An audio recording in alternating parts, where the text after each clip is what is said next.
dan semakin senang. Ibaratnya seperti iblis. Sampai kini iblis tadi itu bersenang hati kalau dapatnya mendayu memperdayakan anak Adam.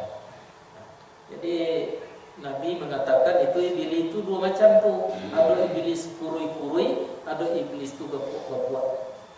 Ya, lalu ditanyakan, "Ba adek kurui waang, ndak dapat pasaran." Ba ndak dapat pasaran. Hamba Allah saja dan hadapi. Hamba Allah tadi tidak ada sultan, tidak ada kekuasaan engkau untuk mendayunya. Itu saja. Sehingga tidak dapat lolok dan do mendayunya. Namun tidak je berhasil. Nah, itulah ibarat kita tidak dapat makan dan untuk mendayunya. Namun tidak je berhasil. Kuri badan. Ditanya pula kena gapuk-gapuk. Badai gapuk-gapuk bang. Dan tidak berkerojo. Badai kerojo. Kalau dikaku kerojo dan tudet mereka. Ya. Nah, jadi ibili-ibili dan dokek-dokek kampung-kampung yang tidak tunduk kepada kebenaran, bilinya gapuk-gapuk tuh. Tapi kalau ibili-ibili yang berada di sekitar orang-orang hamba-hamba Allah Subhanahu wa taala, itu bilinya kuri-kuri. Tapi ikut istilahnya enggak usah kita tanyakan kurinya berapa-berapanya, enggak bisa ditentukan karena ibili tadi adalah makhluk halus. Nah, kurinya wallahu a'lam bissawab. Nah, itu. Jadi Allah, Adam atau manusia, alam selain daripada manusia. Yang keempat, yang terakhir yang diajarkan oleh Allah Subhanahu wa taala kepada Adam adalah ad-din, agama.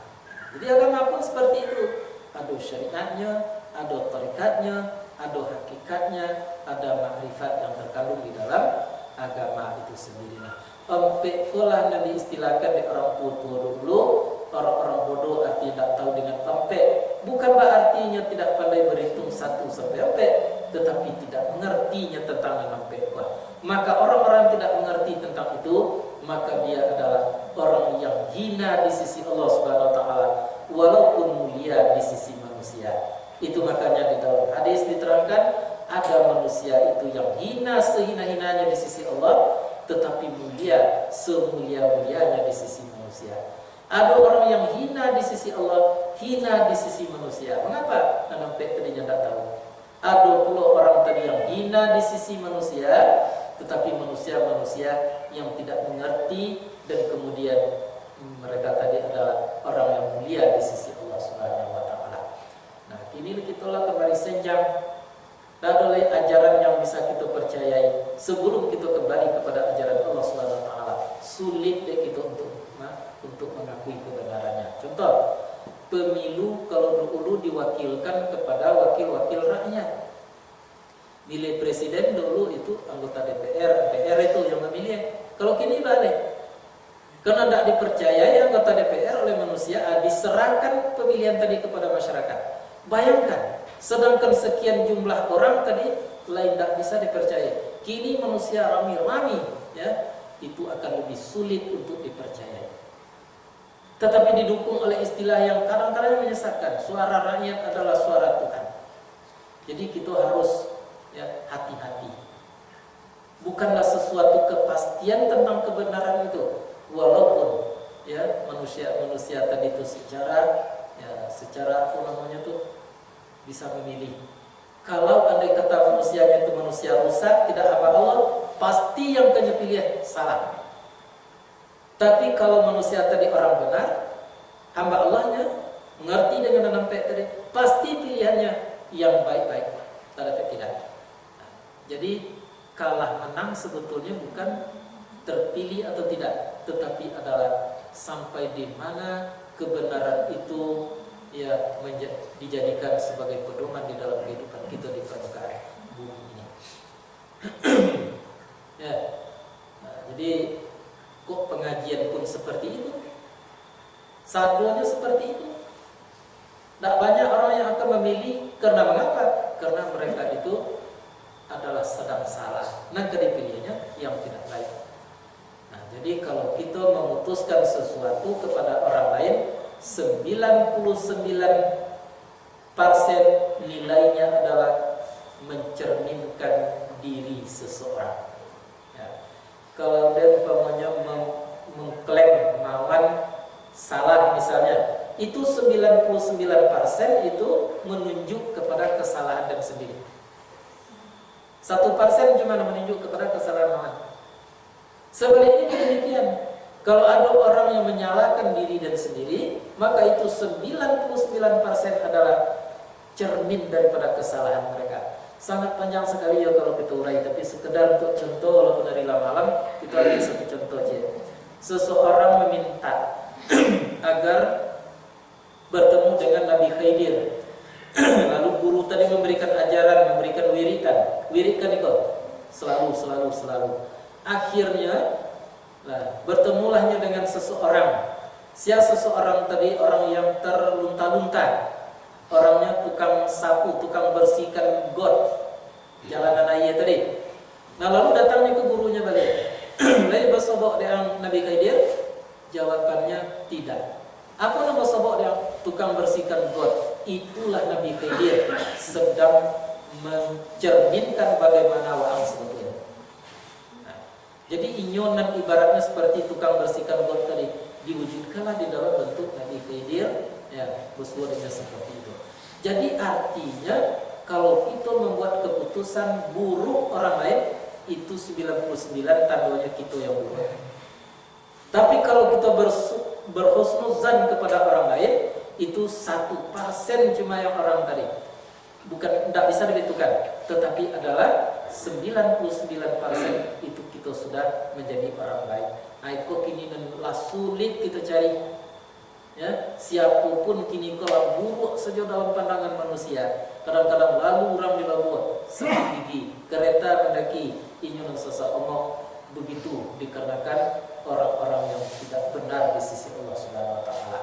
Jadi jangan berpikir untuk mencari kemuliaan itu dengan harta, dengan pangkat, dengan jabatan, karena itu adalah hanya perkakas sama sekali oleh Allah Subhanahu wa taala.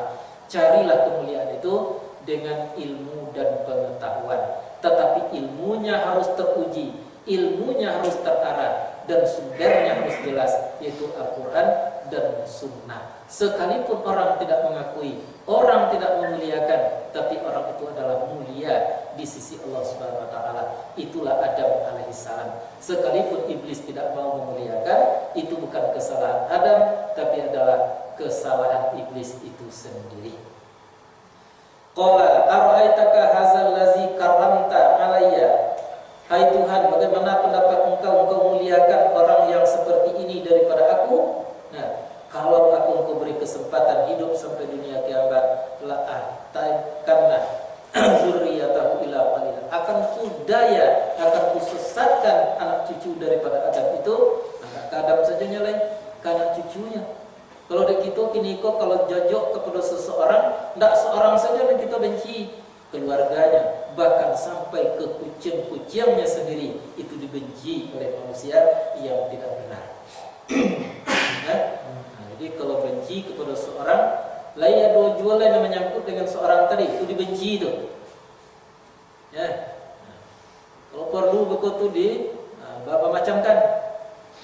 Nah, jadi hati-hati membenci. Itu adalah musuh daripada Allah. Orang itu biasanya hanya menunggu ya takdir tadi, karenanya membuat takdir musuh Allah Subhanahu wa taala. Dia sedang menunggu takdir dari Allah Subhanahu wa taala, maka takdir itu adalah buruk sekali, maka justru apabila sudah datang waktunya nanti mereka akan ditimpakan kepada mereka usaha-usaha jahat daripada mereka itu sendiri. Lalu Allah mengatakan qala azhab, pergilah engkau. Siapapun yang mengikut engkau, yang senang dengan engkau, maka balasannya adalah jahanam, tidak ada yang lain. Jahanam. Wastafziz man istata'ta minhu bisautika, perdayakanlah mereka itu dengan suara engkau. Jadi kalau ada biduan-biduan tuh menyanyi misalnya tuh dimasuki tuh setan diri untuk mendayo. Ya? Itu sebabnya kalau di dongeng orang mengaji tidak mau masuk setan gitu, tidak diperbaikinya oleh setan, tidak dihiasi oleh setan. Tapi kalau di dongeng nyanyi itu dimasuki oleh setan. Bisautika, sauti tadi suara engkau. Wa ajlib, kerahkanlah segala tentara engkau. Tentara berkuda itu istilahnya. Khailika, tentara berkuda. Jadi Billy itu punya pasukan, punya tentara berkuda. Wasyarikuhum, dan berserikatlah engkau dengan mereka tentang harta mereka. Jadi dipengaruhi masalah mendapatkan harta, dipengaruhi masalah mempergunakan harta, dipengaruhi itu oleh syaitan. Wal aulad, dan tentang anak-anak, berserikat dengan mereka. Dan berilah mereka tadi janji-janji, ditakut-takuti, kalau ikut kau akibatnya, kalau ikut kau dan ditakutkan, kau dan diharapkan. Nah maka Allah pun menjelaskan tidak ada janji syaitan itu kecuali ghurura, itu perdayaan sama sekali.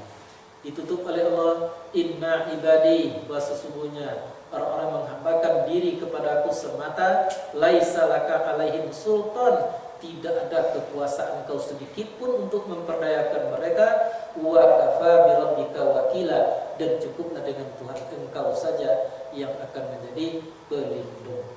Nah, jadi ingin mulia, cari tempuh jalannya. Jalan itulah yang terikat.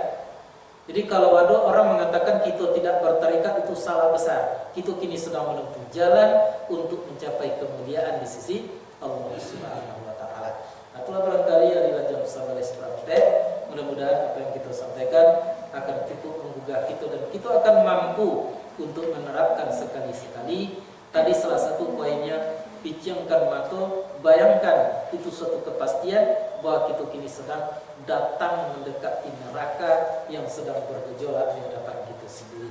Tidak ada yang akan melindungi, tidak ada yang akan menyelamatkan kecuali hanya Allah Subhanahu wa taala semata-mata. Nah, itu saja, billahi taufiq wal hidayah. Assalamualaikum warahmatullahi wabarakatuh.